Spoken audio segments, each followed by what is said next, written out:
अस्सलाम वालेकुम रहमतुल्लाहि व बरकातहू। प्यारे बच्चों, आप लोगों का इस्तकबाल है एक्सक्यूज में पर नाउ बच्चों, हम लोग आज एक नया चैप्टर स्टार्ट कर रहे हैं।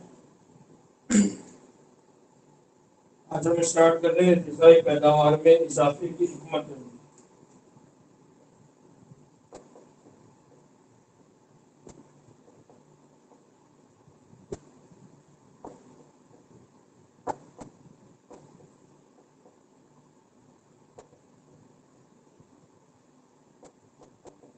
इसको कहा जाता है strategies strategies for enhancement enhancement in food production। तो बच्चों, फूड के प्रोडक्शन में इन्हांसमेंट या इसको बढ़ाने, इसकी बढ़ोतरी, इसके इजाफे की जरूरत क्यों है? तो अक्सर जो बड़ा रीजन दिया जाता है वो है बढ़ती हुई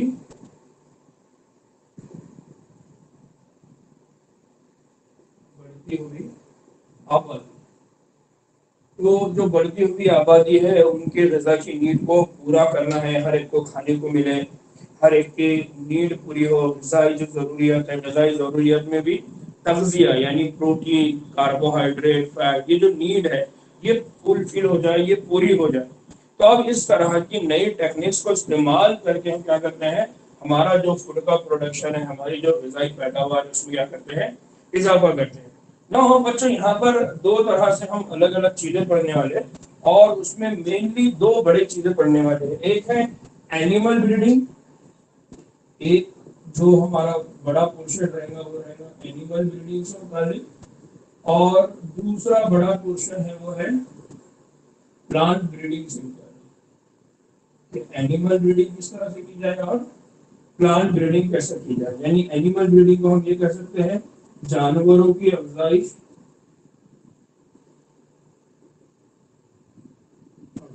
नस्ल और पौधों की अफजाइश।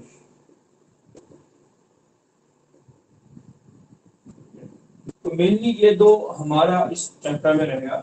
तो यहाँ पर सबसे पहले हम स्टार्ट करते हैं कि जो एनिमल ब्रीडिंग है, या एनिमल ब्रीडिंग के अंदर क्या क्या होता है। तो एनिमल ब्रीडिंग के अंदर बहुत सारी टेक्निक्स है, अलग अलग सिस्टम्स है, क्योंकि हमको ये मालूम है कि एनिमल से यानी जानवरों से हम बहुत सारी ग़िज़ाएं हासिल करते हैं, और जानवरों में भी अलग अलग अक़साम है। इसलिए एनिमल ब्रीडिंग के अंदर अलग अलग टॉपिक्स के अंदर हम बात करेंगे। फॉर एग्जाम्पल, अगर हम एनिमल ब्रीडिंग की बात करें तो एनिमल ब्रीडिंग या जानवरों के अफजाइश नस्ल के अंदर एक जो बड़ा सिस्टम होता है वो होता है मैनेजमेंट। वो क्या होता है? मैनेजमेंट, या उसको कहेंगे हम तरीक़ेकार। और यहाँ जो तरीक़ेकार से मुताल्लिक़ है कि वहां पर चीजों का रख रखाव, क्या बात हो रही है यहाँ, रख रखाव, कि किस तरह से वहां पर जो जानवर है उनको आप रखते हैं, किस तरह से उनको आप खिलाते हैं, किस तरह से आप उनके मदाफ़ियती निज़ाम को उनको मदाफ़ियती निज़ाम को मजबूत बनाते हैं, किस तरह से आप उनको खाने के, पीने के और रहने की जगहों को देते हैं। तो ये पूरा मैनेजमेंट में आएगा। अब इस मैनेजमेंट के अंदर जानवरों से मुतालिक दो तरह के मैनेजमेंट हम यहाँ पर बात करने वाले हैं। एक तो मैनेजमेंट वो है जिसको हम डेयरी फार्म मैनेजमेंट कहते हैं, डेयरी फार्म मैनेजमेंट कहते हैं। और दूसरा जो बड़ा मैनेजमेंट सिस्टम हमको पढ़ना है वो है पोल्ट्री फार्म मैनेजमेंट।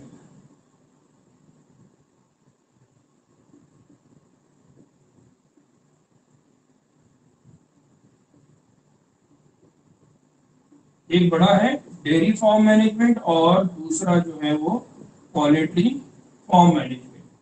तो बच्चों, डेयरी फार्म मैनेजमेंट और पोल्ट्री फार्म मैनेजमेंट, क्योंकि हमको मालूम है डेयरी यानी दूध, दूध हमको कहाँ से हासिल होता है? बैल, गाय, भैंस, इनसे, सॉरी, गाय भैंस से हमको दूध मिलता है। और पोल्ट्री यानी जो हमारे पास मुर्गियां है, बतखें है ना, हंस है, इनसे हमको क्या मिलता है? अंडे मिलते हैं। तो अब ये दो सिस्टम को हम कहाँ पर पढ़ रहे हैं? जानवरों की अफजाइश नस्ल में। सबसे पहले हम बात करते हैं डेयरी फार्म मैनेजमेंट।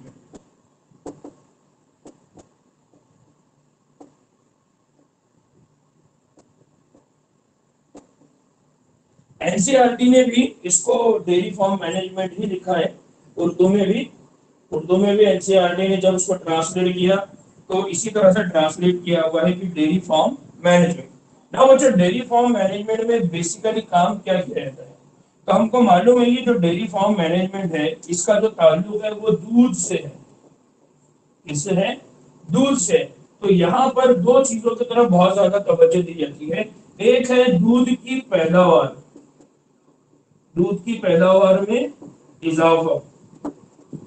एक तरफ तो क्या तवज्जो दी जाती है कि दूध की पैदावार में इजाफा हो, और दूसरा दूध के मेयार में इजाफा। अब दूध के मेयार में इजाफा का मतलब क्या है? दूध के मेयार में इजाफा का मतलब है जो दूध की क्वालिटी है, जो दूध की क्वालिटी है वो अच्छी हो। तो डेयरी फार्म मैनेजमेंट में दूध से मुताल्लिक सारे काम किए जाते हैं, और दूध में भी दूध की पैदावार में इजाफा और दूध के मेयार में इजाफा, यानी उसकी क्वालिटी को इंक्रीज करना। अब दूध की क्वालिटी बोले तो उसके अंदर जिस तरह के फैट की क्वांटिटी है, प्रोटीन के नंबर है, ये तवज्जो दी जाती है ना। अब ये डेयरी फार्म मैनेजमेंट में करते क्या है? तो डेयरी फार्म मैनेजमेंट में करते ये है कि ऐसे जानवरों की अफजाइश की जाती है जिनसे दूध की पैदावार ज्यादा हो और मेयार में इजाफा। ठीक है, तो डेयरी फार्म में बेसिकली क्या किया जाता है? ऐसे जानवरों की अफजाइश की जाती है, उनकी ब्रीडिंग की जाती है, उनको पाला पोसा जाता है जिनसे हमको क्या मिलेगा? दूध की पैदावार में इजाफा होगा और दूध के मेयार में इजाफा होगा। अब इसके लिए वो क्या करते हैं? तो इसके लिए वो ये करते हैं कि जो भी फॉर्म होता है उस फॉर्म के अंदर सिलेक्शन करते हैं। क्या करते हैं? सिलेक्शन करते हैं। अब मैं यहाँ सिलेक्शन या इस अंदाज में क्यों लिखा रहा हूँ, ताकि आपको समझ में आए कि क्या क्या जाता है। तो यहाँ पर होता है सिलेक्शन। किसका सिलेक्शन होता है? तो यहाँ पर सिलेक्शन होता है एक आला नर का, और दूसरा सिलेक्शन होता है आला मादा का। तो हम ये कहेंगे कि सुपेरियर फीमेल और सुपेरियर मेल। तो बेसिकली वो क्या करते हैं फॉर डेयरी फार्म मैनेजमेंट में? वो ये देखते हैं कि हमारे पास तो बहुत सारी गाय है, हमारे पास तो बहुत सारे बैल है, हमारे पास तो बहुत सारे भैंस है। ठीक है, तो अब इनमें से जो बैल है उसमें से आला नर, आला किस्म का कौन है उसको सेलेक्ट कर लेंगे। और आला, अब आला का मतलब क्या पर है, या सुपेरियर का मतलब क्या है? यहाँ पर इन केस ऑफ नर, सुपेरियरिटी का मतलब है कि ज्यादा से ज्यादा नस्ल दे, ज्यादा से ज्यादा वो क्या दे? नस्ल पैदा करे। यानी इनके इनके लिए क्या रहता है? इनके स्पर्म की क्वालिटी, इनसे मादा मनवीय की क्वालिटी, इनसे माध्य मनवीय की क्वांटिटी, कि कितने नंबर में इनके माध्य मनवीय बनते हैं। तो ये जो क्वालिटी होती है वो एक आला नर की होती है। फिर इसी तरह से ज्यादा नस्ल पैदा करने की सलाहियत के साथ इसके अंदर देखा ही जाता है कि एक आला नर हो और उसके अंदर गोश्त ज्यादा से ज्यादा मिले, उसके अंदर गोश्त क्या मिले? ज्यादा से ज्यादा मिले। तो एक नर को जब सेलेक्ट किया जाता है तो एक तो चीज ये देखी जाती है कि वो ज्यादा से ज्यादा नस्ल पैदा कर सकता हो, दूसरी उसके अंदर ये देखी जाती है कि उसके अंदर गोश्त ज्यादा से ज्यादा मिकदार में मिले, और तीसरी चीज जो बहुत इंपॉर्टेंट होती है वो होती है कि इसके अंदर जो मुदाफियती निजाम है, इसका जो मुदाफियती निजाम है वो बहुत मजबूत हो, वो बहुत स्ट्रांग हो। यानी ये हुआ कि बारिश गिरी और बारिश गिरने के साथ नर बीमार हो गया, या कुछ भी इस तरह की जो चीजें हैं, या इसको खाने में कोई चीज प्रॉपर नहीं मिली वो बीमार हो गया, तो उसके अंदर क्या हो? मुदाफियती निजाम क्या हो? उसका मजबूत हो। तो उसको कहा जाता है आला नर। दूसरा वो सेलेक्ट करते हैं आला मादा। आला मादा का मतलब क्या है? सुपेरियर फीमेल का मतलब क्या है कि उसके पास दूध दूध जो है दूध की जो क्वांटिटी है या दूध की जो मिकदार है, दूध की मिकदार ज्यादा देती हो, जिसके पास दूध की मिकदार क्या हो, ज्यादा हो। दूसरा कि इसका मुदाफियती निजाम, इसका मुदाफियती निजाम क्या हो, मजबूत हो, स्ट्रॉन्ग हो। तो इससे क्या होगा, इस दो क्वालिटी की वजह से इसको कहा जाएगा सुपीरियर फीमेल। तो वो क्या करते हैं डेयरी फार्म के अंदर, वो ऐसे नर को सेलेक्ट करते हैं जिसके अंदर ये क्वालिटीज हो, और वो ऐसी फीमेल को सेलेक्ट करते हैं जिसके अंदर ऐसी क्वालिटीज हो, और उन दोनों के दरमियान क्या करवाते हैं, इख्तिलात करवाते हैं, उन दोनों की मैटिंग करवाते हैं। मैटिंग करने की वजह से फिर जो नई नस्ल आएंगी, वो जो नए बच्चे उनके होंगे, तो वो बच्चे भी कैसे होंगे, इन्हीं की तरह होंगे। अगर वो गाय होती है, यानी अगर वो फीमेल होती है, तो उसके अंदर दूध की मिकदार ज्यादा रहेगी, उसके अंदर मुदाफियती निजाम ज्यादा रहेगा, तो जब वो ज्यादा बीमार नहीं पड़ेगी और ज्यादा दूध देने वाली होंगी, तो हमको दूध ज्यादा क्वांटिटी में मिलेगा। और अगर बैल होता है, मेल अगर होता है, तो फिर उसके अंदर भी ये सलाहियत होगी कि वो ज्यादा से ज्यादा नस्ल पैदा करे और गोश्त ज्यादा दे। और तीसरी है कि उसके अंदर मुदाफियती निजाम अच्छा होगा, तो वो मार्केट में ज्यादा उसका सेल होगा, मार्केट में हम ज्यादा कमा सकेंगे। तो इस तरह के कंसेप्ट के जरिए क्या किया जाता है, डेयरी फार्म मैनेजमेंट किया जाता है। फिर इस डेयरी फार्म मैनेजमेंट में और क्या चीजें रखते हैं, डेयरी फार्म मैनेजमेंट में और भी जो बातें ख्याल में रखी जाती है, तो उसमें से एक ये है कि इनके रहने की जगह, एक जो होता है उनके रहने की जगह की, जिस जगह इनको इन जानदारों को रखा जाता है वो जगह बहुत अच्छी हो, साफ हो। दूसरा, इनका ख्याल रखा जाता है कि इनको पानी की जो मिकदार है, पानी की मिकदार, क्योंकि हमको मालूम है इसको अगर दूध देना है तो उसको दूध पानी ज्यादा चाहिए, तो इनको पानी की जो मिकदार होती है वो बहुत ज्यादा प्रोवाइड की जाती है। इसी तरह से इनका और क्या ख्याल रखा जाता है, तो इनकी तिब्बी जांच होती है। क्या की जाती है, इनकी तिब्बी जांच, यानी मेडिकल चेकअप।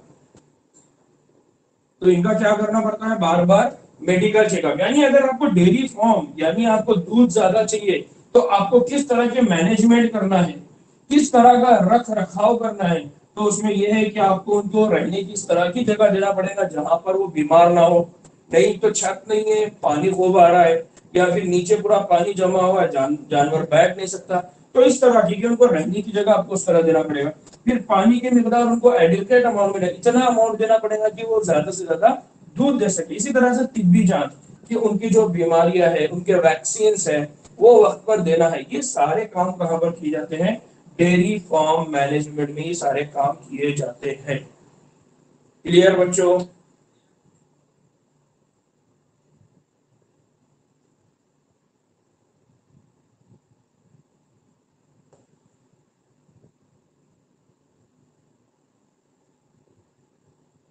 हो गया?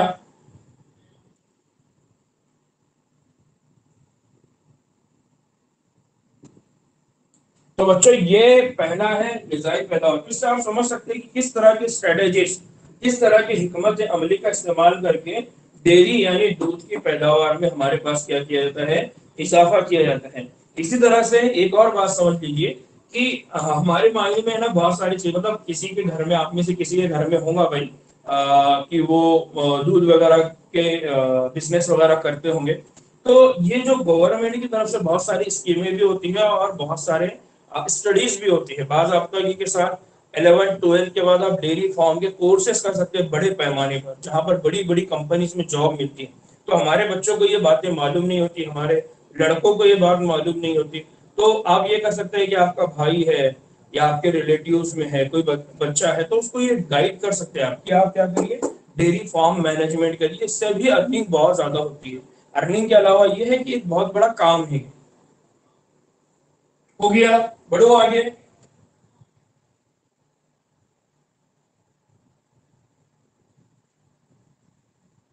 ना दूसरा है poultry farm management.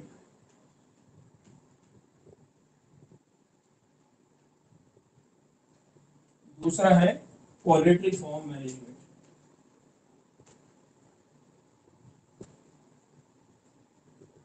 Poultry farm management में क्या किया जाता है, पोल्ट्री फार्म मैनेजमेंट में जो पालतू मुर्ग होते हैं, पालतू मुर्ग होते हैं, या हम ये कहेंगे कि हमारे पास के पालतू मुर्ग क्यों, हम ये कहेंगे कि बहुत सारे पालतू हमारे पास क्या होते हैं, परिंदे होते हैं। ठीक है, इन परिंदों का इस्तेमाल हम गोश्त और दूसरा अंडे, गोश्त और अंडे हासिल करने के लिए करते हैं। जब हम किसी पोल्ट्री फार्म मैनेजमेंट की बात करते हैं तो अगेन दोबारा यहाँ पर यह आ जाता है कि यहाँ पर किस किस्म का रख रखाव करना है। तो अगेन यहाँ पर भी इसी तरह के सारे सिस्टमेटिक काम होते हैं, जिसमें हम क्या करेंगे, जिसमें हम ऐसी चुनिंदा मुर्गियों का सिलेक्शन करते हैं जो बहुत ज्यादा अंडे देने वाली होती है, ऐसे मुर्गों का सिलेक्शन करते हैं जो बहुत ज्यादा नस्लें देने वाले होते हैं, ऐसे मुर्गिया और मुर्गों का सिलेक्शन करते हैं जिनके अंदर बहुत ज्यादा मुदाफियती निजाम बहुत अच्छा होता है। ठीक है, तो यहाँ पर याद रखें। फिर परिंदों के अंदर जिनको हम खाते हैं तो उनमें है बदक, उसमें है हंस, है ना। तो मुर्गियां, बदख, हंस वगैरह ये सारे जानदार है ना बच्चों। एक अगर आपको मालूम होगा कि पोल्ट्री फार्म मैनेजमेंट क्यों जरूरी है, तो आप लोग एक बीमारी सुनी होगी जिसको कहा गया था बर्ड फ्लू। क्या कहा गया था उसको, बर्ड फ्लू। ये बर्ड फ्लू की वजह से क्या हुआ था, इस बर्ड फ्लू की वजह से बहुत बड़े पैमाने पर जो पोल्ट्री फार्म है उनमें मौजूद जितने जानवर परिंदे थे उनको मार दिया गया, उनके बहुत सारे अंडे थे, उनको उनको तो खुद ब खुद वो पोल्ट्री फार्म जो था उसका जो बिजनेस है बहुत बड़े पैमाने पर क्या हो गया था, ठप हो गया था। तो पोल्ट्री फार्म मैनेजमेंट के जरिए क्या किया जाता है, वहां पर किसी बीमारी ना आए तो उनके रख रखाव का ख्याल किया जाता है, उनको उस जगह पे रखा जाता है, उनकी बार बार तिब्बी जांच होती है। तो ये जो पूरा प्रोसेस है, इस पूरे प्रोसेस को कहा जाता है पोल्ट्री फार्म मैनेजमेंट। क्या कहा जाता है इसको, पोल्ट्री फार्म मैनेजमेंट।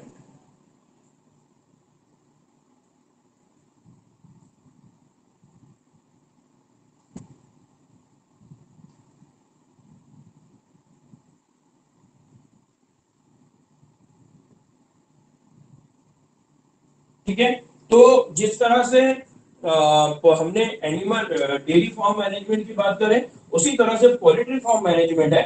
बस फर्क इतना है कि यहाँ पर हम दूध के लिए कर रहे थे, यहाँ पर हम गोश्त और अंडों के लिए कर रहे हैं। ठीक है,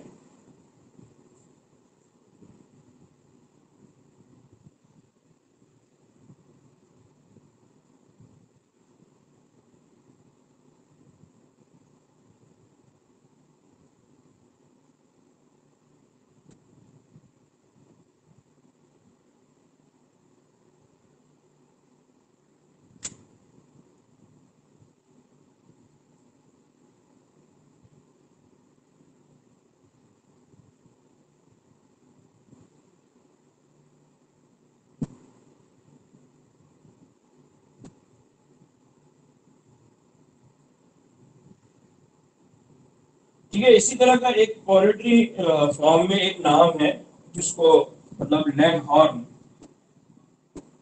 लेग हॉर्न उनका नाम, लेग हॉर्न मतलब ये जो मुर्गा है उसके जो आ, कलगी होती है, जिसको हम कलगे कहते हैं, तो बड़ी होती है, एकदम स्ट्रांग होती है, खूबसूरत दिखने में, जानदार होता है, हाइट बड़ी होती है, उनको कहा जाता है लेग हॉर्न।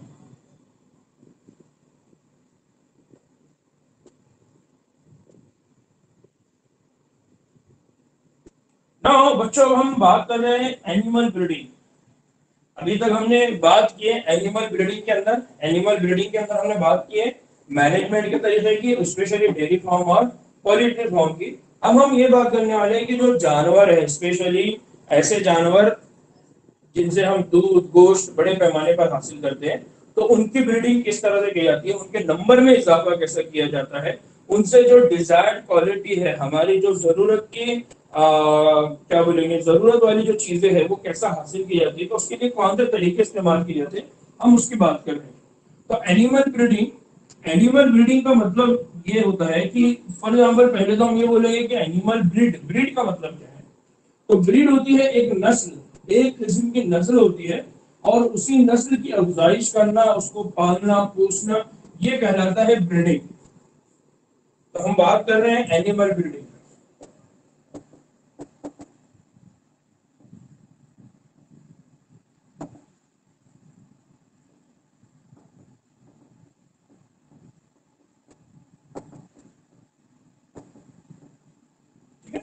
तो what is mean by breed? तो ब्रीड हम ये कह रहे हैं कि नस्ल, एक जो नस्ल होती है उसको हम क्या कहते हैं? ब्रीड कहते हैं।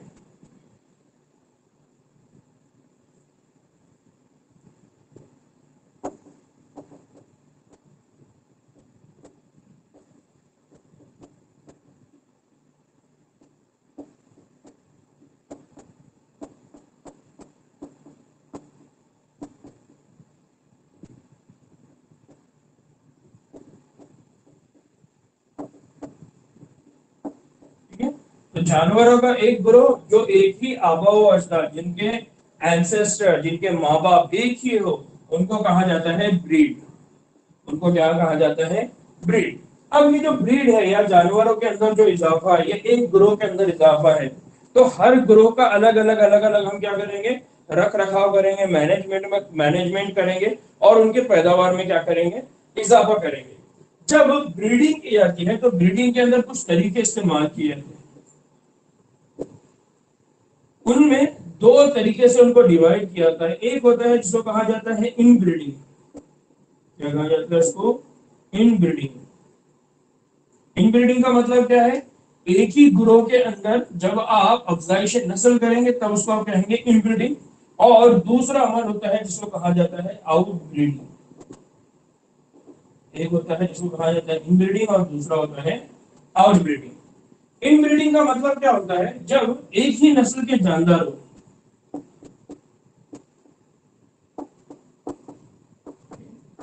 जानवर यानी मादा और नर के दरमियान इख्तिलात करवाते हैं तब उसको क्या कहते हैं? हम इनब्रीडिंग। तब उसको क्या कहते हैं? इनब्रीडिंग। और इनब्रीडिंग भी कब तक की जाती है? तो इनके दरमियान जो रिलेशन है, यानी एक ही नस्ल के हैं तो इनके दरमियान रिलेशन कब तक होना चाहिए? तो इनके दरमियान का जो ताल्लुक है वो 4 से 6 नस्लों तक का हो।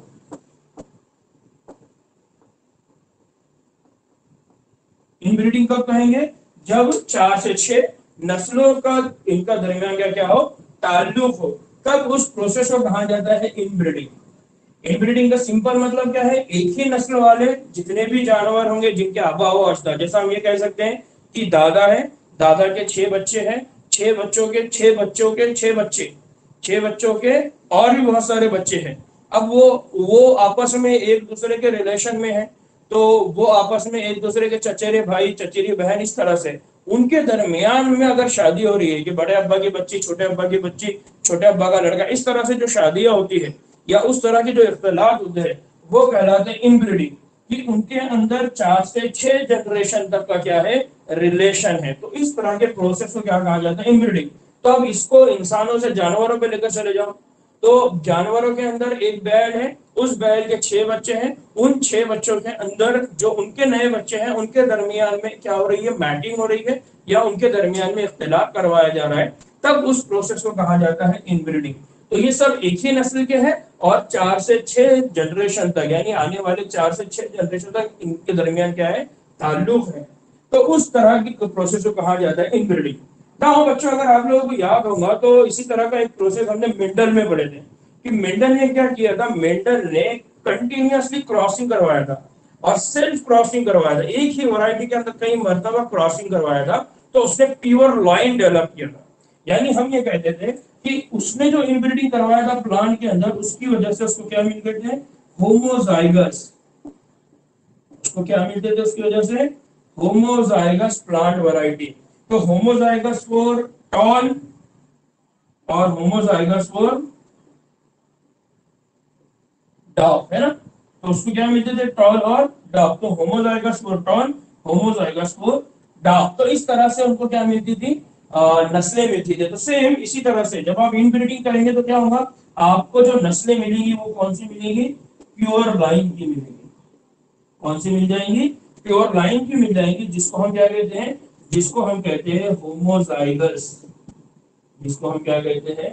होमोजाइगस। यानी ये जो जनरेशन रहेंगे जिसके दरमियान कंटिन्यूअसली सेल्फ क्रॉस हो रहा है या एक ही जनरेशन के अंदर हो रहा है, तो इनके जो जीन है, इनके जो अलील है, वो अलील कैसे होंगे? वो अलील होंगे सेम।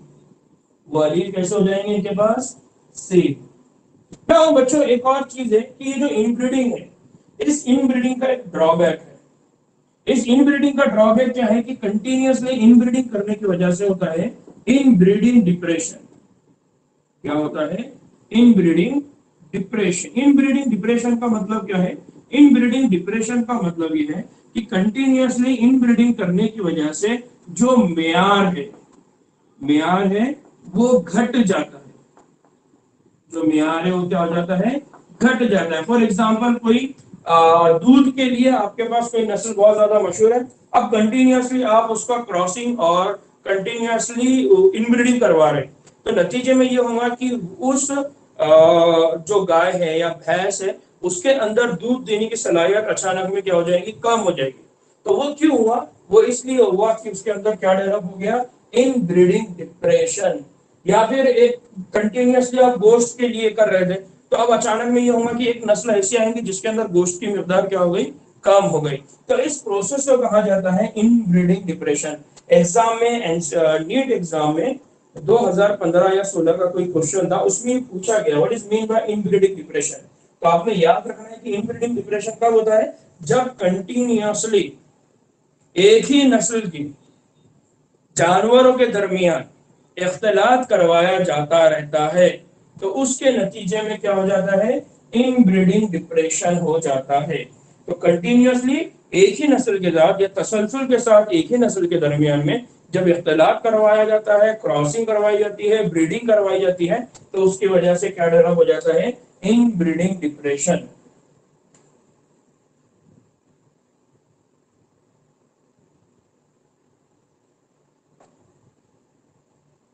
ठीक है। now बच्चों यहाँ पर ये जो इनब्रीडिंग डिप्रेशन हुआ, इस इनब्रीडिंग डिप्रेशन को खत्म कैसे किया जाता है? तो इस इनब्रीडिंग डिप्रेशन को खत्म करने के लिए, इस इनब्रीडिंग डिप्रेशन को खत्म करने के लिए क्या करवाया जाता है?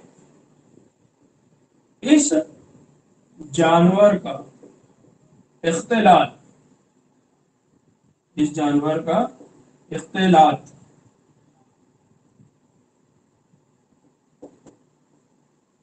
दूसरी नस्ल के जानवर से करवाया जाता है।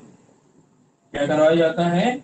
इस जानवर का इख्तिलात दूसरी नस्ल के जानवर से करवाया जाता है। यानी कौन सा जानवर? जिसके अंदर क्या देखने को मिल रहा है आपको? इनब्रीडिंग डिप्रेशन, यानी जिसकी दूध की सलाहियत कम हो गई या जिसका गोश्त की सलाहियत कम हो गई, तो उस तरह के जानदार की क्या करवाई जाती है? उस जानवर का जो इख्तिलात है वो दूसरे जानवर के जरिए या दूसरे जानवर के साथ करवाया जाता है। और नतीजे में ये होता है कि फिर उनकी जो क्वालिटी है, मेयार है, दोबारा वो क्या हो जाता है? रिगेन हो जाता है, दोबारा वो दुरुस्त हो जाता है। तो ये है इनब्रीडिंग।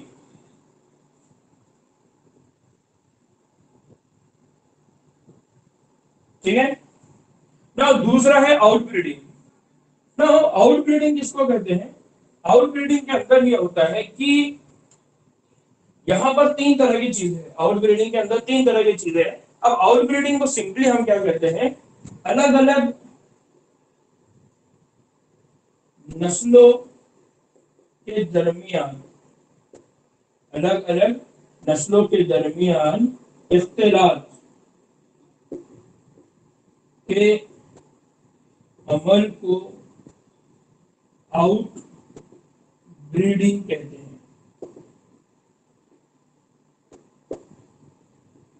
अलग अलग नस्ल के, अलग अलग नस्लों के जो जानवर होंगे उनके दरमियान, अलग अलग नस्लों के दरमियान अगर आप इख्तिलात करवाते हैं तो उसको आप क्या कहते हैं? आउटब्रीडिंग। अब ये जो अलग अलग नस्लों के इख्तिलात है ये तीन तरह के हैं।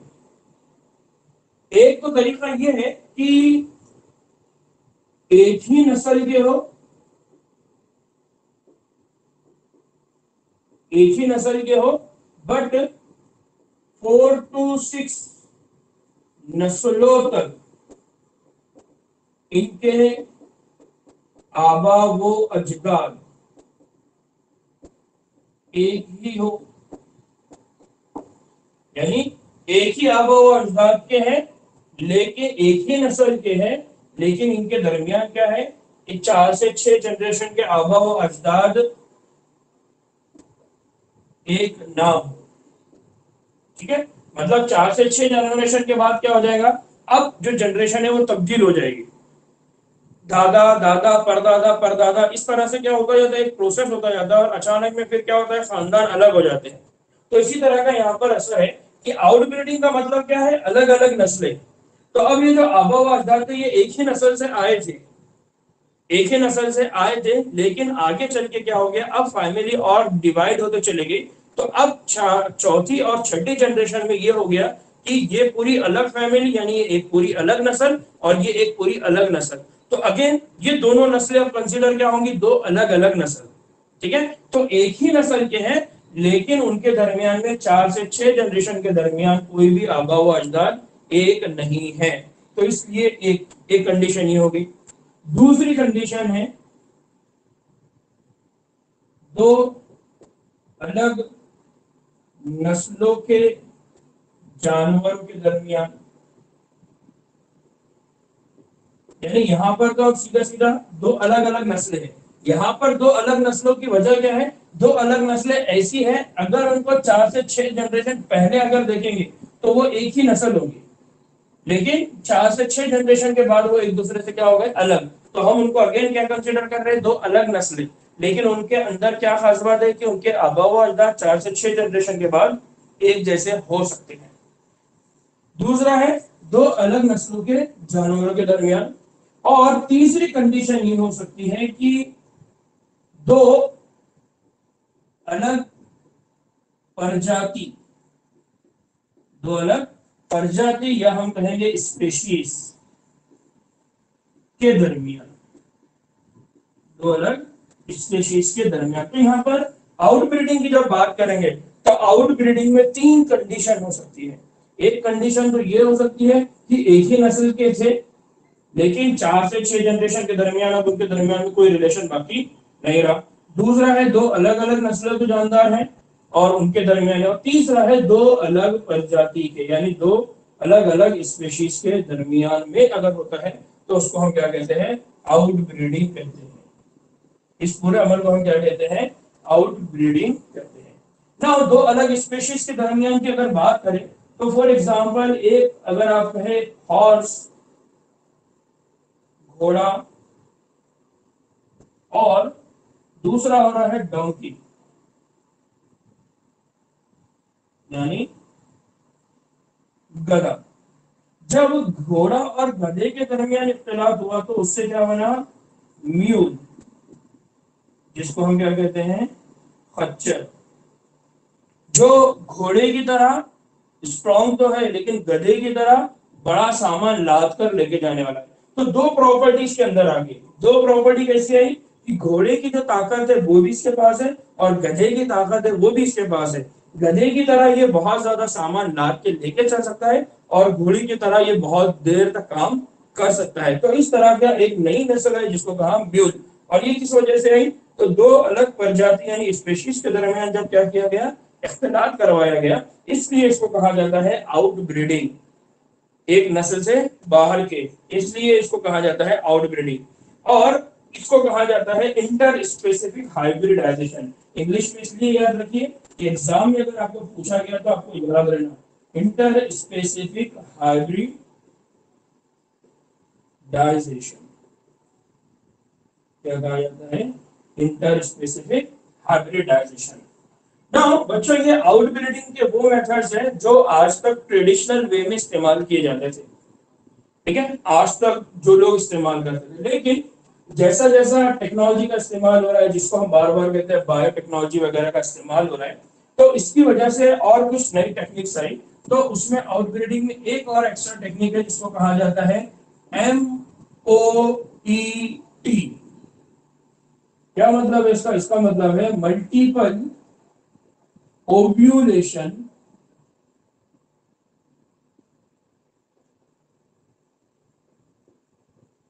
Multiple ovulation embryo transfer technique. अब इस टेक्निक में क्या किया जाता है, इस टेक्निक में ये किया जाता है कि जो भी मदर है, यानी जो भी मदर है, यानी गाय भैंस जो भी मदर है, उसके अंदर एफएसएच फॉलिकल स्टिमुलेटिंग हार्मोन का एक्स्ट्रा कॉन्सेंट्रेशन करवा देते हैं। फॉलिकल स्टिमुलेटिंग हार्मोन का एक्स्ट्रा कॉन्सेंट्रेशन यानी बढ़ा देते हैं। नतीजे में क्या होता है, नतीजे में ये होता है कि उसके बॉडी के अंदर होता है मल्टीपल ओव्यूलेशन। क्या हो जाता है उसके बॉडी के अंदर, मल्टीपल ओव्यूलेशन। मल्टीपल ओव्यूलेशन मतलब जो एग बनेंगे, जो अंडे उस फीमेल के बॉडी में बन रहे हैं, वो हमने ये पढ़ा हुआ है कि एक एक बनता है, एक एक रिलीज होता है। लेकिन यहाँ पर ये क्या करेंगे, इस मदर के अंदर एफएसएच करवा के मल्टीपल ओव्यूलेशन यानी तकरीबन उसके बॉडी के अंदर 6 to 8 क्या बनना शुरू हो जाएंगे, एग्स बनना शुरू हो जाएंगे। अब वो क्या करेंगे, इस एग को 6 to 8 एग को लेकर इनके दरमियान में क्या करवाएंगे, स्पर्म के साथ इंटरेक्शन वगैरह करवाएंगे। और इस स्पर्म वगैरह के इंटरेक्शन करवाने के बाद यहाँ पर जो एम्ब्रियो बनेगा, यहाँ पर क्या बनना शुरू हो जाएगा, एम्ब्रियो, या जिसको हम कहते हैं जुनेन बनना शुरू हो जाएगा। इस जुनेन को वो क्या करेंगे, ट्रांसफर करेंगे। इस जुनेन को क्या कर देंगे, ट्रांसफर करेंगे किसके अंदर, सरोगेट मदर के अंदर। इसके अंदर ट्रांसफर करेंगे सरोगेट मदर के अंदर। तो नॉन सर्जिकली, ये बहुत अच्छा चीज याद है कि नॉन सर्जिकली यानी सर्जिकली मतलब पेट को चाक करना है, सर्जिकल मतलब पेट को चाक करना है, उसके बाद उस एम्ब्रियो को, उस जुनेन को वहां से निकालना है। लेकिन यहाँ पर जो जुनेन और एम्ब्रियो को निकाला जाता है तो वो non surgically, non surgically, non surgically, non surgically इसको निकाला जाता है। तो सर्जरी यहाँ करना नहीं पड़ता, यहाँ पर नॉन सर्जरी, नॉन सर्जरिकली यहाँ से इसको जुनेन को, एम्ब्रियो को निकाला जाता है और उसको ट्रांसफर किया जाता है इन सरोगेट मदर। कहां पर ट्रांसफर किया जाता है, सरोगेट मदर, या हम कहेंगे कि ऐसी मदर जिसको हायर किया जाता है, और हम उसको कहते हैं फॉर एग्जांपल सौतेली माँ तो नहीं बोलेंगे शायद उसको, सौतेली माँ के लिए अलग वर्ड इस्तेमाल होता है, स्टेप मदर वर्ड होता है। सरोगेट मदर मतलब ऐसी मदर जिसको हम एज अ डेवलपमेंट ऑर्गन के तौर पे इस्तेमाल कर रहे हैं।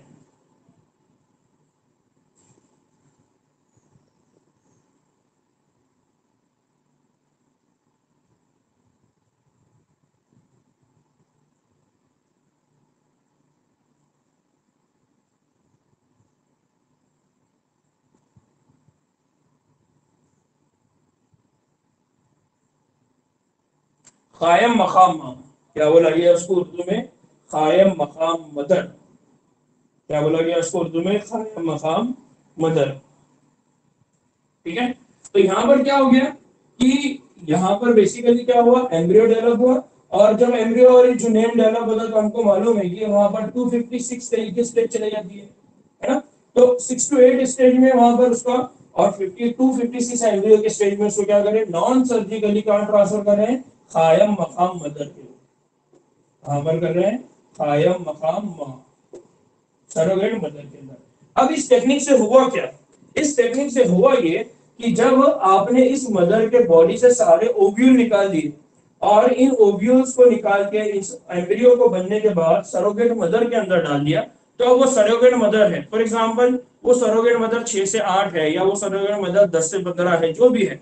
तो अब जब उनसे नस्लें होंगी तो एक साथ आपके पास, जहां पर एक मदर से आपको एक नस्ल मिलने वाली थी, अब आपको क्या है, 15-15, 20-20, 25-25 बच्चे एक साथ मिलेंगे गाय बैल भैंस के। यानी खुद ब खुद आपकी पैदावार में क्या हो गया, इजाफा हो गया। और दूसरा ये कि ये मदर दोबारा तैयार है नए एग, नए अंडे और नए बैजे देने के लिए। तो ये जो मदर है, ये मदर को सेलेक्ट किस बेसिस पे किया गया कि ये मदर के अंदर दूध देने की क्वालिटी बहुत अच्छी होगी, ये मदर के अंदर मुदाफियाती निजाम बहुत अच्छा होगा। तो उसको इसलिए सेलेक्ट किया गया फॉर दी MOET, याद रहेगा ये। तो ये टेक्निक है MOET, multiple ovulation embryo transfer technique, जिसके जरिए जानवरों के पैदावार में क्या किया जाता है, इजाफा किया जाता है। तो ये टेक्निक भी कहां पर आती है, आउटब्रीडिंग। इसी तरह से एक और टेक्निक है जिसको कहा जाता है आर्टिफिशियल इंसेमिनेशन। एक टेक्निक है जिसको कहा जाता है आर्टिफिशियल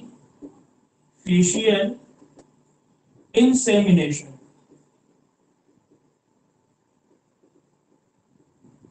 आर्टिफिशियल इंसेमिनेशन में क्या होता है? इंसेमिनेशन का मतलब क्या है? हमने जब रिप्रोडक्शन पढ़ा था उस वक्त पढ़ा था कि जब मेल यानी जो नर है वो मादा के रिप्रोडक्टिव ट्रैक्ट, मादा के रिप्रोडक्टिव ट्रैक्ट के अंदर स्पर्म को छोड़ता है, उस अमल को क्या कहा जाता है? इंसेमिनेशन। अब यही काम करवाना है कि मेल से मादा के रिप्रोडक्टिव ट्रैक्ट में यानी उसकी तौलीदी नली में स्पर्म को रिलीज करवाना है, लेकिन ये काम वो जानवर के बजाय, वो एनिमल के बजाय ये ब्रीडर करता है। कौन करता है? ब्रीडर करता है, यानी वो पर्सन करता है जो अफजाइश नस्ल, यानी वहां पर जो भी पर्सन होगा उसको हम क्या कहेंगे? ब्रीडर कहेंगे, जो ये सारे अफजाइश के काम करता है। तो वो क्या करेगा?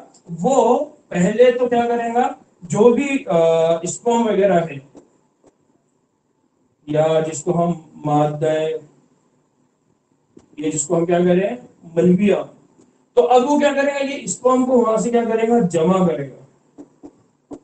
क्या करेगा? वो स्पर्म को वहां से जमा करेगा, और ये जमा शुदा स्पर्म को वो क्या करेगा? जो फीमेल रिप्रोडक्टिव ट्रैक्ट है, फीमेल रिप्रोडक्टिव ट्रैक्ट है, उसमें इंजेक्शन के जरिए, इंजेक्शन के जरिए क्या कर देगा? पहुंचा देगा। अब क्या होगा? वहां पर यह होगा कि इस फीमेल रिप्रोडक्टिव ट्रैक्ट के अंदर अगर एग है, अंडे है, तो ये जो स्पर्म उसके बॉडी में गए वो उनके साथ इंटरेक्शन करेंगे, और फिर वो मदर क्या हो जाएगी? हमल उसके अंदर ठहर जाएगा, फिर वो आगे जायगोट वगैरह बनेगा। ठीक है ना? एक तो ये हो गया। दूसरा, ये जो जमा किया गया, फॉर एग्जाम्पल अब उसने जमा किया कहीं और से जाकर, अमेरिका से लेकर आना है स्पर्म, क्योंकि वहां से जो मेल है, जो नर है, वो अच्छी क्वालिटी का है, तो वहां से आप लेकर आ रहे हैं, या कहीं और से आप लेकर आ रहे हैं, तो वो क्या करेगा? उसको पहले स्टोर करेगा, स्टोरेज करेगा। और स्टोरेज कहां पर करेगा? कोल्ड कंडीशन में। और कोल्ड कंडीशन में स्टोर करके उसको लेकर आएगा, और फिर क्या करेगा? फिर अगेन इंजेक्शन के जरिए वो क्या करेगा? उस मादा मनुष्य के बॉडी में ट्रांसफर करेगा। तो आर्टिफिशियल इंसेमिनेशन की वजह से एक फायदा ये हुआ कि आप दो अलग अलग जगह के या बहुत अच्छी क्वालिटी के दो जानवरों को आप सेलेक्ट कर सकते, जानवरों को आप सेलेक्ट कर सकते हैं, और उनके दरमियान में आप जब चाहे जहां चाहे क्या करवा सकते हैं? इख्तिलात करवा सकते हैं, या हम ये कहेंगे कि रिप्रोडक्शन करवा सकते हैं, नस्लों को बढ़ा सकते हैं। तो ये जो प्रोसेस है इसको कहा जाता है आर्टिफिशियल इंसेमिनेशन।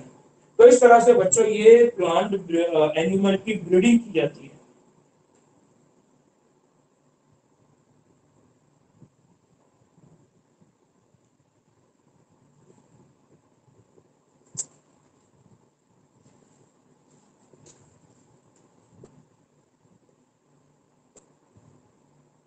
हो गया जुनेद बेटे, बाद में वीडियो देख लेना, समझ में आ जाएगा।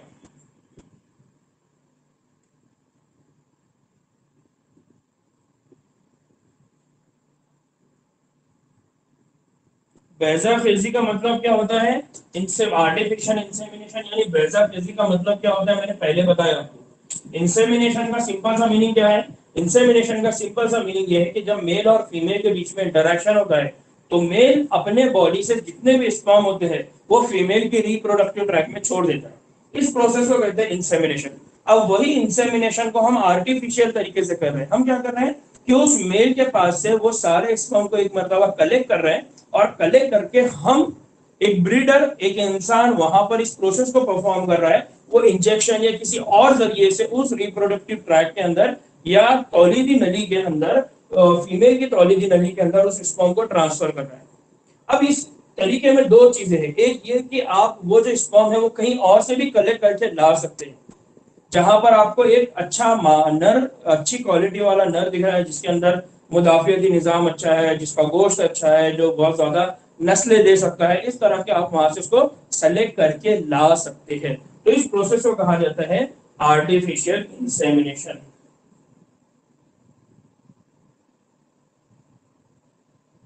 पैसा फेसी।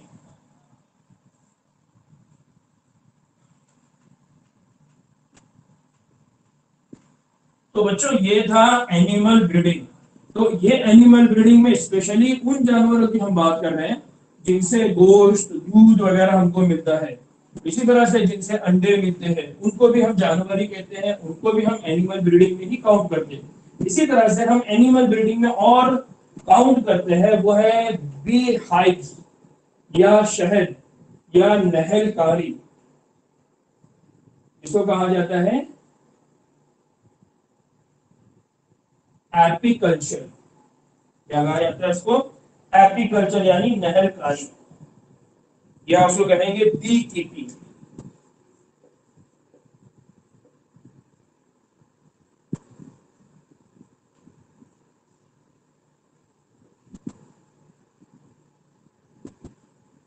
बी कीपिंग या नहलकारी। तो बी कीपिंग जो होता है, तो बेसिकली यहाँ पर हमारे लिए जो इम्पोर्टेंट जो चीज है हमारे लिए वो, या जो हमारे लिए जो ग़िज़ाई अजनास, ग़िज़ाई अजनास के तौर पे या ग़िज़ा में किसी एक चीज को जिसको हम ज्यादा इस्तेमाल करते हैं वो है शहद। क्योंकि शहद के तिब्बी फायदे बहुत ज्यादा हैं, तिब्बी फायदे इसके बहुत ज्यादा, इसलिए इसका इस्तेमाल बहुत ज्यादा होता है। अब बी कीपिंग या नहलकारी का ये जो कंसेप्ट है ये क्या है? तो यहाँ पर किया जाता है कि एक शहद है, शहद की मक्खी है, जिसके एक शहद के मक्खी की नस्ल है जिसको कहा जाता है अपाइस इंडिका।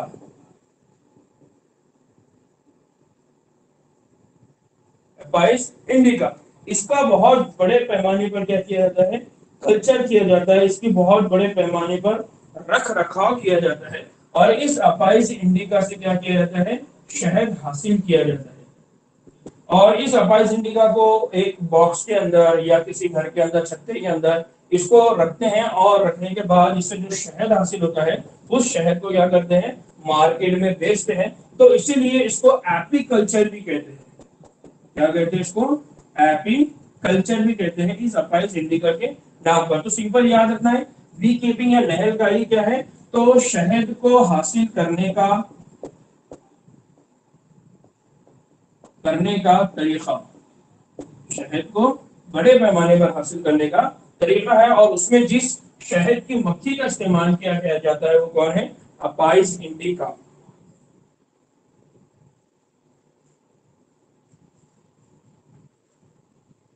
इसमें दिक्कत क्या है कि फॉर एग्जाम्पल छत्ता है नहीं है, जंगल में जाओ ढूंढो, जंगल में अगर शहद मिला तो ठीक है, नहीं मिला तो वापस आ जाओ।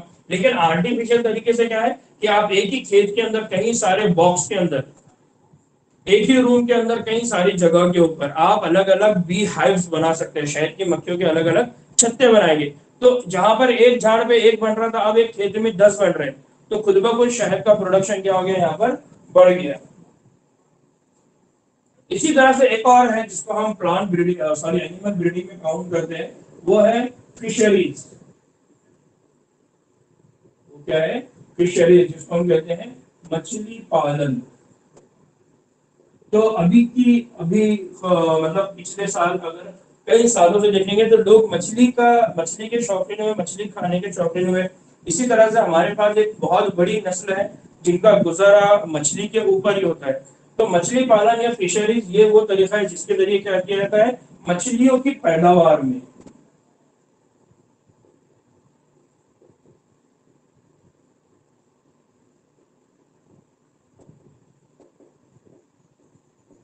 इजाफा किया जाता है। अब हमारे पास जो मछलियां हैं तो दो तरह से उनके नाम याद रखिए।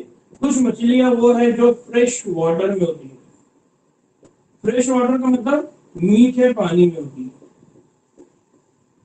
और कुछ मछलियां वो होती है जो समंदरी पानी में,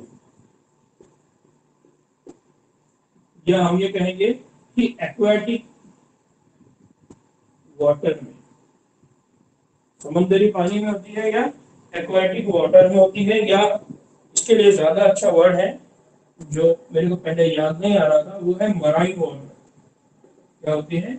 मराइन वाटर। तो एग्जाम में फ्रेश वाटर वाली मछलियां और मराइन वाटर वाली मछलियां पूछा गया है। तो फ्रेश वाटर वाली जो मछलियां है वो कौन है? तो एक है रोहू, एक है कटला, और एक है कॉमन कार्प। इन फिशेस के नाम आपको याद रखने, एग्जाम में पूछा जाता है। इनके नाम याद रखना है फिशेस के। फ्रेश वाटर की फिशेस कौन कौन है? रोहू, कटला और कॉमन कार्प। इसको एग्जाम में सवाल किया जाता है।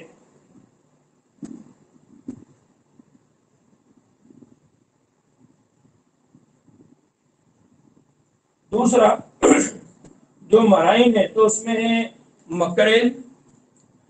मराइन जो फिशेस है उसमें है मकरेल, सार्डिना, मकरेल, सार्डिना, हिल्सा और पॉम्फ्रेट। और एक है हिल्सा, और एक है पॉम्फ्रेट।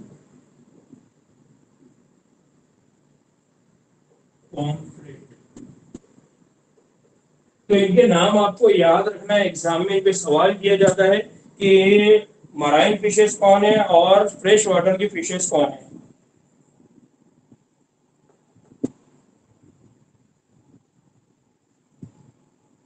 ना बच्चों, मछली पालन के अंदर जो टेक्निक इस्तेमाल की गई जिससे मछलियों की पैदावार में इजाफा हुआ, वो दो तरह की टेक्निक है। एक टेक्निक है जिसको कहा जाता है एक्वा कल्चर। यहाँ पर जो टेक्निक का इस्तेमाल हुआ, यहाँ पर जिन मेथड्स का इस्तेमाल हुआ जिसके जरिए इनकी पैदावार में इजाफा हुआ, तो वो दो है। एक है जिसको कहा जाता है पेसिकल्चर, और एक है जिसको कहा जाता है एक्वाकल्चर। तो एक्वाकल्चर और पिसिकल्चर ये दोनों भी क्या है? तो एक्वाकल्चर ये होता है कि ये समंदर के अंदर, समंदर के अंदर ही आर्टिफिशियल इन्वायरमेंट, आर्टिफिशियल माहौल बनाया जाता है। यानी आपने क्या किया, एक बहुत बड़ा समंदर है, अभी समंदर के अंदर आपने इतनी सी जगह को क्या कर दिया, घेर के रख लिया है। अब यहाँ पर आपने या तो जाल डाल के रखा हुआ है, यहाँ पर आपने कुछ वॉल वगैरह बना के रखी है, यहाँ पर आपने बना के रखा है, और इसी जगह पे मछलियां क्या करती है, रहती है, और वो मछलियों की परवरिश होती है, और आप यहाँ से मछलियों को क्या करते हैं, कलेक्ट करते हैं और मार्केट में बेच देते हैं। तो ये हो गया एक्वा कल्चर, यानी आपने समंदर के अंदर ही एक छोटा सा एरिया पकड़ के रखा हुआ है, उसको उसको बाइंड करके रखा हुआ है, तो उसको कहा जाता है एक्वा कल्चर। पीसी कल्चर क्या है? तो पीसी कल्चर ये है कि आप कहीं ड्रम लेते हैं, या कहीं पर आपने एक टैंक लेके रखी है, या आपने एक बहुत बड़ा ऐसा क्लोज चैम्बर लेके रखा हुआ है, तो आप जब टैंक के अंदर या ड्रम के अंदर मछलियों की अफजाइश करते हैं तो उसको कहा जाता है पीसी कल्चर। उसको क्या कहते हैं? PC culture.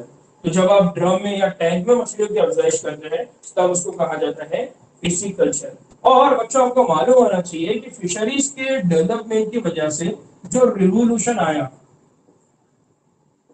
जो इनकलाब आया, तो उसको कहा जाता है blue blue revolution.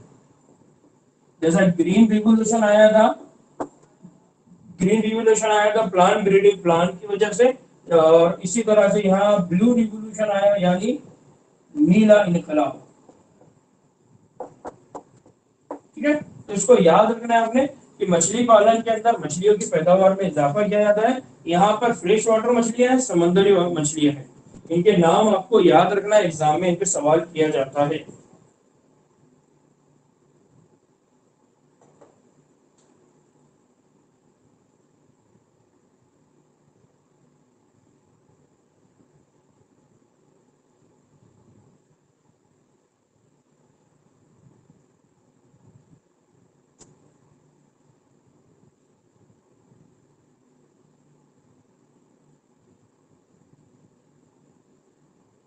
Complete.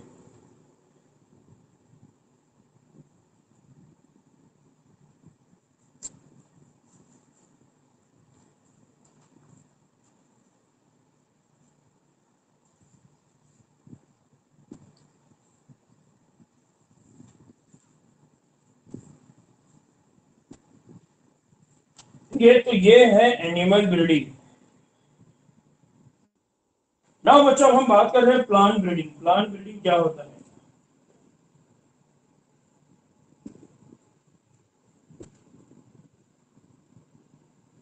Now बच्चों 1 मिनट का रेस्ट, 1 मिनट के बाद फिर हम स्टार्ट करेंगे प्लांट ब्रीडिंग।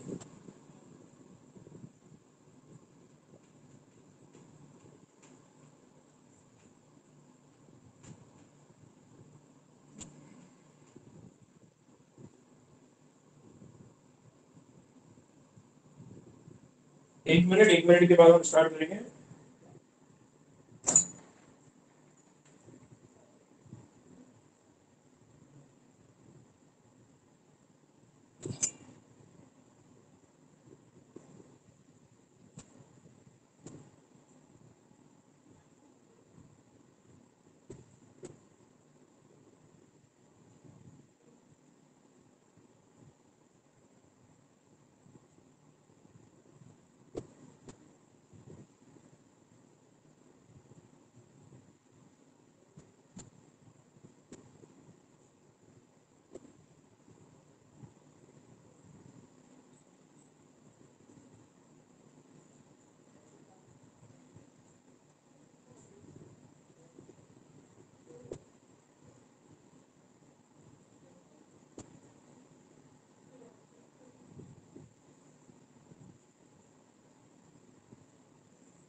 नाउ बच्चों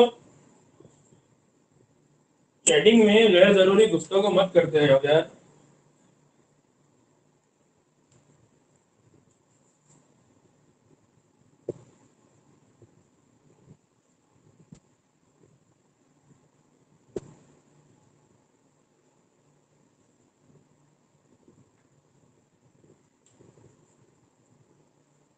नाउ बात कर रहे हैं हम प्लांट ब्रीडिंग।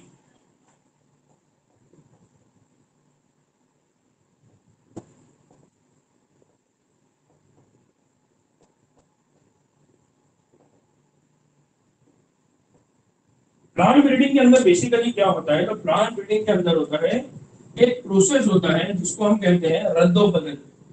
उर्दू में क्या कहते हैं उसको? रद्दो बदल, या उसको कहते हैं हम मैन्युपुलेशन। क्या कहते हैं उसको? मैन्युपुलेशन। ये जो मैन्युपुलेशन है या जो रद्द अमल है, ये मैन्युपुलेशन और रद्द अमल बहुत ज्यादा टारगेटेड, बहुत ज्यादा टारगेटेड, या हम कहेंगे कि बामकसद। जब मैनिपुलेशन या रद्दोबदल बहुत ज्यादा टारगेटेड या बामकसद होता है किसके अंदर? प्लांट के अंदर, तब इस प्रोसेस को कहा जाता है प्लांट ब्रीडिंग। तब इस प्रोसेस को क्या कहा जाता है? Plant breeding. अब ये जो रद्दोबदल है या जो मैनिपुलेशन है, ये क्यों किया जा रहा है? क्यों किया जा रहा है? ताकि हमारी जो काश्त है, काश्त है, उसको बेहतर बना सके। जो भी काश्त आप कर रहे हैं उसको क्या करना है? बेहतर बनाना है, पहली चीज। कि आप ये जो रद्द बदल कर रहे हैं, ये रद्द बदल क्यों कर रहे हैं? तो पहली ये है कि आपको आपकी जो कास्ट है उसको बेहतर बनाना है। फिर इसके बाद जो आपके पास पैदावार पैदावार है, पैदावार में क्या करना है आपको? इजाफा करना है। और तीसरा आपको क्या करना है? मदाफियती निजाम को मजबूत बनाना है। तो आप क्या करते हैं, एक प्लांट के अंदर जब आप बहुत ज्यादा बदल या मैनिपुलेशन करते हैं और बामकसद टारगेटेड करते हैं, क्यों कर रहे हैं? तो कास्ट में इजाफा करना है, पैदावार में इजाफा करना है, मुदाफियती निजाम को मजबूत बनाना है, तब इस प्रोसेस को कहा जाता है प्लांट ब्रीडिंग। तब इस प्रोसेस को क्या कहा जाता है? Plant breeding. ना बच्चों, यहाँ पर क्या हो रहा है, ये अगर आपने जो उसकी कास्ट है, जो प्रोडक्शन है, उसको अगर इंक्रीज किए, या आपने जो मुदाफियती निजाम है यानी रेजिस्टेंस जो पावर है उसको मजबूत किया, तो नतीजे में ये होगा कि जो प्लांट है इनकी अगर ग्रोथ अच्छी होती है, ये बीमारियों से बचते हैं, तो इनकी पैदावार ज्यादा होगी। नतीजे में ये होगा कि मार्केट में हमारे पास सेल ज्यादा होगा, तो प्रॉफिट होगा। दूसरा, जो लोग इसकी जिनको इसकी नीड है उन तक आप क्या करेंगे? इनको आसानी से पहुंचा सकेंगे ना। अब ये जो प्लांट ब्रीडिंग है इसमें कुछ स्टेप्स है। प्लांट ब्रीडिंग करवाने की कुछ स्टेप्स है। तो पहला क्या है? पहला ये है जिसको कहा जाता है collection. Collection of wild varieties. क्या है? Collection of wild varieties. Collection of wild varieties का मतलब क्या है? जो जंगली, यहां पर वाइल्ड का जो मतलब होता है वो जंगली, जंगली जो वैरायटीज है या जंगली अकसाम है प्लांट की, जंगली अकसाम को जमा करना। पहला काम क्या होता है? जंगली अकसाम को जमा करना। अब वाइल्ड का मतलब यह होता है कि मार्केट में या आम तौर पे जो सोसाइटी में फिनोटाइप या जो कैरेक्टर या जो क्वालिटी या जो कैरेक्टर हमको दिखाई देता है, हम उसके लिए इंग्लिश में वर्ड इस्तेमाल करते हैं वाइल्ड। और जब हम उसको उर्दू में लाते हैं तो वो हो जाता है जंगली। फॉर एग्जाम्पल, एक टमाटर का दरख्त है, टमाटर का पौधा है। अब उसमें टमाटे बहुत रेड कलर के, सुर्ख कलर के अच्छे लगते हैं, बड़े बड़े लगते हैं, और ये पूरी तरह से इसी तरह के प्लांट वहां पर आपको देखने को मिलते हैं। तो अब उसको आप क्या कहेंगे? उसको कहेंगे आप वाइल्ड वैरायटी। लेकिन उर्दू में हम क्या बोलते हैं उसको? जंगली अकसाम। तो यहाँ पर सिंपल याद रखना वाइल्ड वैरायटी का मतलब क्या है। तो इस तरह की वैरायटीज को, यानी जहां पर आपको बहुत अच्छे दरख्त दिख रहे हैं, उन दरख्त को आपको क्या करना है? जमा करके रखना है। अगर आप उन दरख्त को जमा कर रहे हैं, अगर आप उन पौधों को जमा कर रहे हैं, तो इसका मतलब है कि आप क्या कर रहे हैं? उन पौधों के जीन को जमा कर रहे हैं। किसको जमा कर रहे हैं आप? उनके जीन को जमा कर रहे हैं। और अगर आप जीन को जमा कर रहे हैं मतलब आप अलील को जमा कर रहे हैं। और जब आप इस तरह से करते हैं तो इसको कहा जाता है germ plasm, germ plasm collection. तब इसको दूसरे वर्ड में क्या कहा जाता है? Germ plasm collection. यानी बेसिक कंसेप्ट ये याद रखना है कि आपने क्या किया, आपने अपने पास जो भी वैरायटीज है अलग अलग किस्म की, वो वैरायटीज को अब आपने आपके पास सेव कर लिया। कभी फ्लड आता है, तूफान आता है, अर्थक्वेक आता है, कुछ भी आता है, अगर वो वैरायटी वहां से खत्म भी हो गई, तब भी आपने कुछ को बचा के रखा हुआ है, सेव करके रखा है, जिसका इस्तेमाल आप आगे कर सकते हैं। तो पहला, जब भी प्लांट ब्रीडिंग होती है तो उसमें क्या होता है? Collection of wild varieties.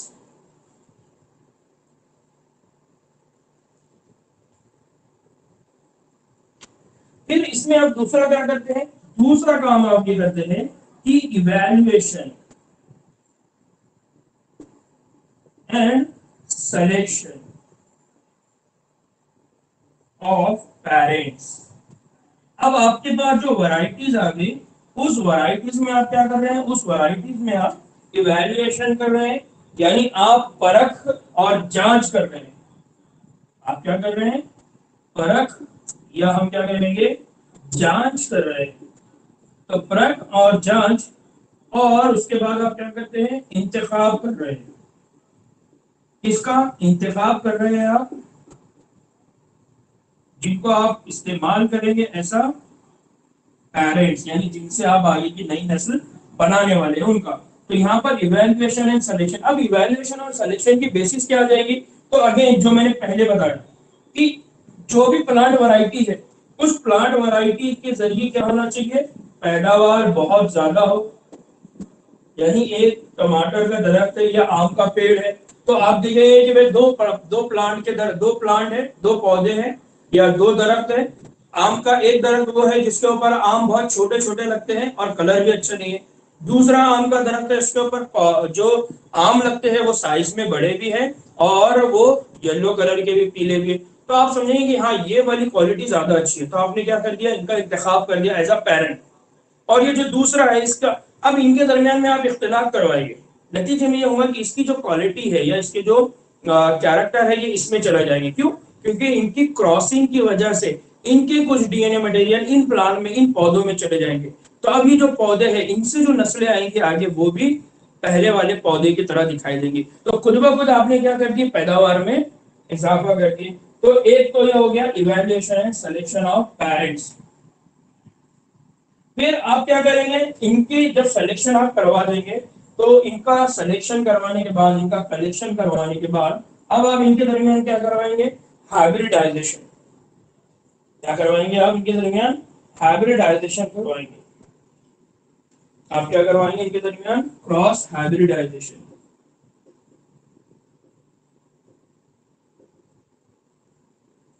Cross hybridisation मतलब आप क्या करवाएंगे इनके दरमियान? इख्तिलात।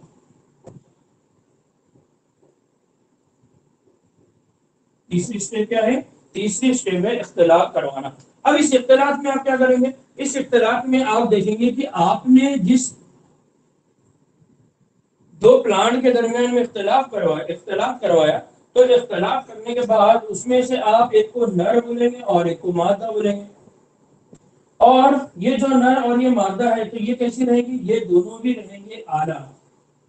ये दोनों भी किस किस्म के रहेंगे? आला। यानी आप वहां से भी ऐसे प्लांट को सेलेक्ट करेंगे जिनके अंदर वो क्वालिटीज हो और वो भी हाईयर दर्जे की हो, ज्यादा अच्छी हो। तो आप उनका क्या करेंगे? सिलेक्शन करेंगे। फिर सिलेक्शन करवा के क्या करेंगे? तो अगेन जिस तरह से मेंडल काम करता था कि वो दो प्लांट वैरायटीज को सेलेक्ट करता था और उनके दरमियान वो क्या करवाता था? क्रॉसिंग। तो वो क्या करेगा? सिलेक्शन। उसके बाद क्या किया जाएगा? Selection and crossing between hybrids. जो दो हाइब्रिड मिल गए,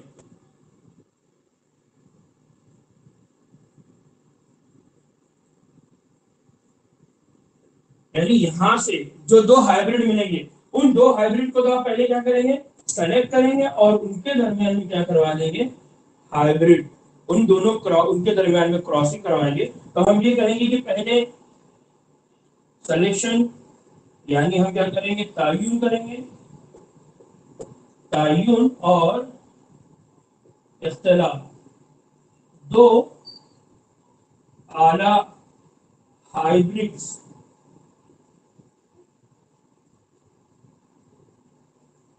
नस्ल के। तो दो आप तो एक सिलेक्शन करेंगे और उसके बाद उनका क्या कर देंगे? क्रॉसिंग कर देंगे।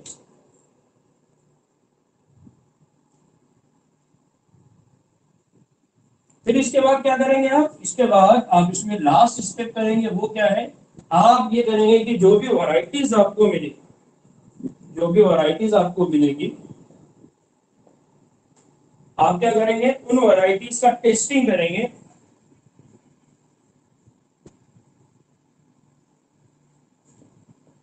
Testing then release and commercialization।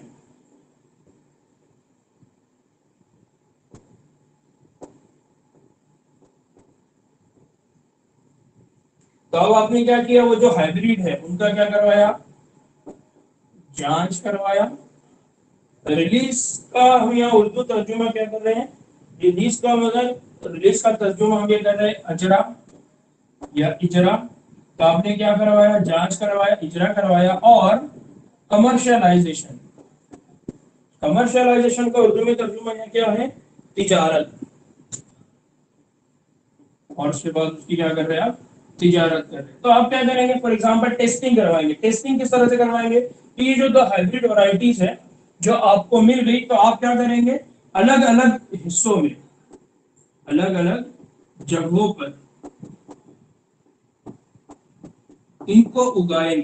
पहले क्या करेंगे, आप इनको अलग अलग जगहों पे क्या करेंगे, उगाएंगे। फॉर एग्जांपल गन्ने की फैक्ट्री, गन्ने हैं, तो गन्ने जहां पर बहुत ज्यादा ग्रो होते हैं, गन्नों की काश्त जहां पर होती है, वहां पर उन गन्नों को आप भेज देंगे कि भाई इस इन्वायरमेंट में ये गन्ने ग्रो होते हैं क्या, ये तो हमने इस तरह से बनाए हुए। अगर वो हो जाते हैं तो इसका मतलब आपने वहां क्या किया, टेस्टिंग करवाई।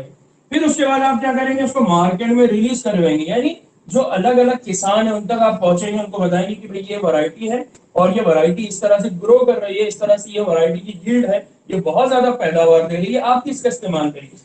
और उसके बाद हम उसको क्या करेंगे, वो जो भी सीड उनके हैं उन सीड को हम क्या करेंगे, कमर्शलाइज यानी मार्केट में लाके उनको बेचेंगे। तो जब भी प्लांट ब्रीडिंग होती है तो उसके अंदर ये 5 स्टेप्स होती है। इन 5 स्टेप की बुनियाद पे हमारे पास क्या होती है, प्लांट ब्रीडिंग होती है, यानी किसी भी वैरायटी के अंदर बामकसद मैन्युपुलेशन, रद्दो बदल किया जाता है।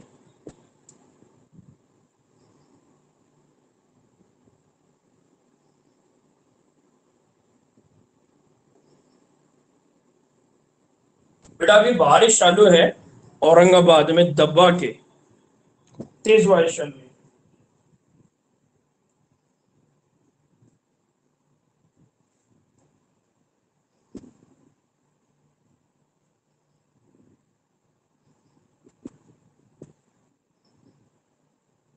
ना बच्चों एक इसको अगर हम अभी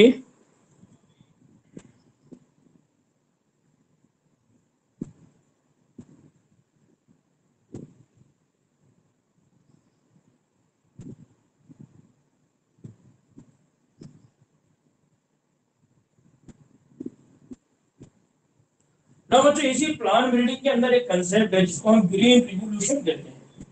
क्या कहते हैं उसको, ग्रीन रिवोल्यूशन।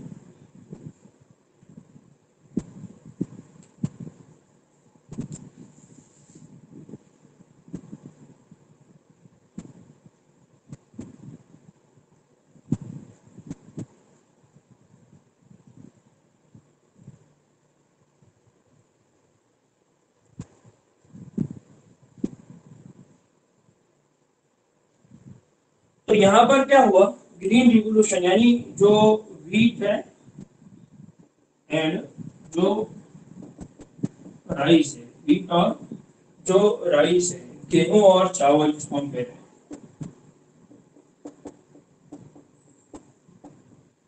तो गेहूं और चावल की पैदावार में जो इजाफा हुआ वो हुआ एक वैरायटी से जिसको कहा जाता है सेमी डॉट वैरायटीज। क्या कहा जाता है इसको, सेमी डॉग वैरायटीज। तो सेमी डॉग वैरायटीज की वजह से क्या हुआ, हमारे पास बड़े पैमाने पर नॉर्मन बोरलाइट एक साइंटिस्ट थे, उन्होंने ये काम किया था। नॉर्मन और ये साइंटिस्ट थे जिनको आगे चल के नोबेल इनाम भी मिला। ठीक है, तो इन्होंने ये काम किया था, उन्होंने गेहूं और चावल की क्या किया, सेमी डॉग वैरायटीज बनाई और उसकी वजह से पैदावार में बहुत बड़ा क्या हुआ, इजाफा हुआ। हिंदुस्तान के अंदर अगर बात करें तो कल्याणा सोना और सोनालिका,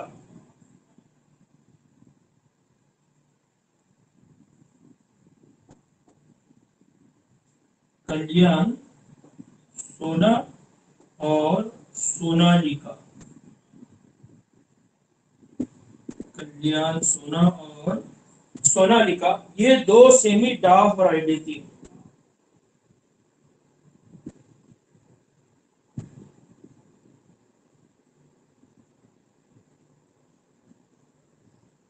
तो ये हिंदुस्तान के अंदर पहली गेहूं की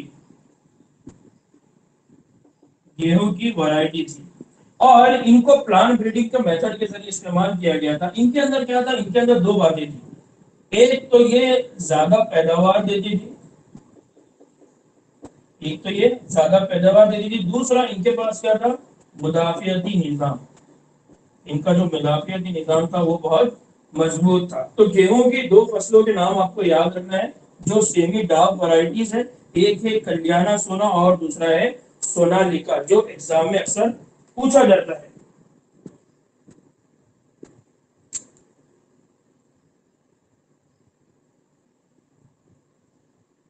फिर इसी तरह से धान की एक और नस्ल है,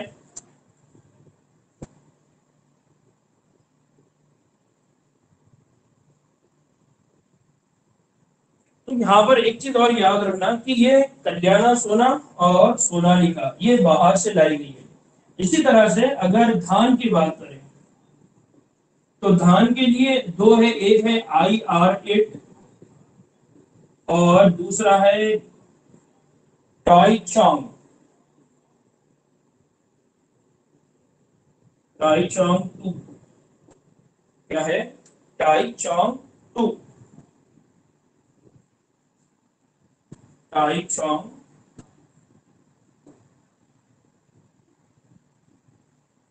नेटिव टू। ये दो धान की वैरायटीज थी जिनको कहां पर लाया गया?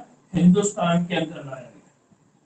तो हिंदुस्तान के अंदर पहली जो आई वो गेहूं की आई, जो थी कल्याणा सोना और सोनालिका। और दूसरी जो धान की नस्ल आई IR8 और टाइचोंग नेटिव। इसके बाद ये हुआ कि खुद हिंदुस्तान के अंदर, हिंदुस्तान के अंदर भी कुछ वैरायटीज को बनाया गया।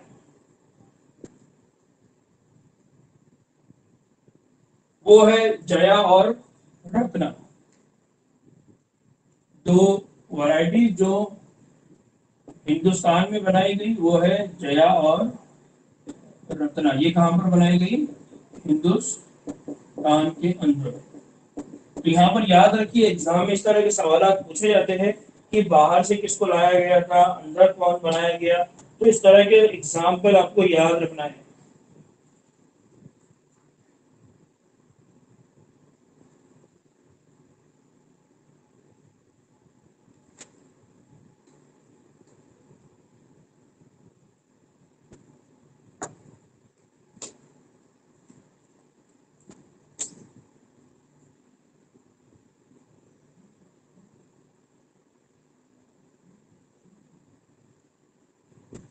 ठीक है बच्चों, तो दोपहर में इंशाल्लाह 2 बजे फिर हमारी क्लास रहेंगी और इंशाल्लाह बाकी का चैप्टर और दूसरा नया चैप्टर हम दोपहर में स्टार्ट करेंगे।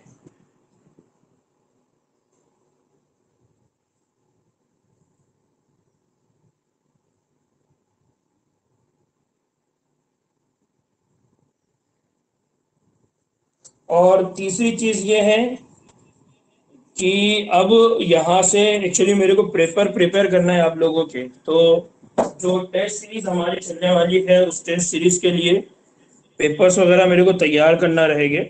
तो थोड़ा सा शायद हम लोग डाउट सेशन वगैरह वो पेपर के दिन ही कर सकेंगे। ठीक है, तो सुबह के जो लेक्चर है शायद मैं उसका टाइम और थोड़ा कम कर दूं, या जो एक्स्ट्रा हम लोग लेक्चर ले रहे हैं वो कम कर दूं। तो आप लोगों को करना ये है कि क्योंकि अब मैं जो पेपर दूंगा तो वो सारे सवालात रहेंगे उसमें, जो चैप्टर्स हमारे हुए हैं उन पर भी और जो नहीं हुए उन पर भी। तो ऐसे सवाल जिनका रिलेटेड हमको नहीं पता रहेगा तो हम उसको डिस्कस कर लेंगे। जो नए पॉइंट्स हमारे लिए होंगे, यानी हमारे इन 22 चैप्टर के अलावा जहाँ से भी अलग सवाल आता है उनको हम समझ लेंगे और धीरे धीरे हम हमारे चैप्टर्स भी कंप्लीट करते चलेंगे।